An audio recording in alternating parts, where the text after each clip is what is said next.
Raadiokaja spordiuudistega eetris Oleg ja Igor. Võrkpallist nüüd ka natuke siis sellel Eesti rahvale nii olulisel ja tähtsal päeval. Paljastan nüüd saladuse, mis tegelikult vist ei ole üldse mingi saladus. Olen jalgpallivõhik ega mõista seetõttu hästi neid, kellele jalgpall on teinekord suurem kui elu. Nii ütleb Eesti Vabariigi president Toomas Hendrik Ilves tänase Eesti-Iirimaa play-off koondimise aukülalisena. Viimastel nädalatel on elanenud arutelud, et kas 0-0 viik oleks Eestile hea tulemus või mitte.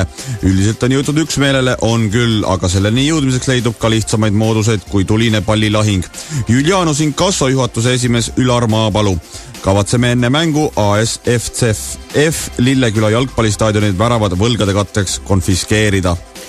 Välisministeerium soovitab endiselt vältida Tai pealinna Bangkoki reisimist, kuna mitmed linna äärealad on üle ujutatud. Umbes nagu miljones ohkab Raekoja platsis asuva Iiri pubi Malone Sparida meile õhtul vastuseks küsimusele, mitmed korda kõrtsi vallutanud Iiri fännid seda laulu laulavad. Tegu on iirlaste repertuaari hitiga umbes nagu õllepruuli ja eestlaste jaoks. Lauluga ülistatakse peatreener Giovanni Trappattonit ning sõnumi kohalejõudmise lõplikuks tagamiseks on refrääniks sätitud sõnum Giovanni Trappattoni nimel olen nõus kabistama isegi oma abikaasat. Noh, niimoodi kohe.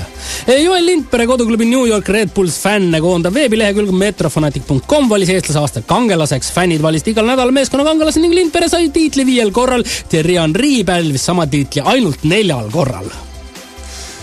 FIS viis MK-sarja esimese etapi 19. ja 20. novembril Peitostölenist 20 kilomeetri kaugusel asuvasse Siusjoeni.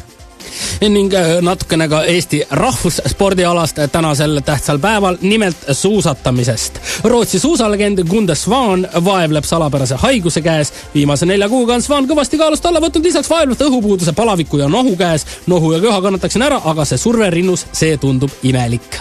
Ning tänased jackpotid. Arabian Nights üle 5,5 miljoni euro, Mega Fortune üle 3,1 miljoni euro ning bingo kuni 10 000 eurot.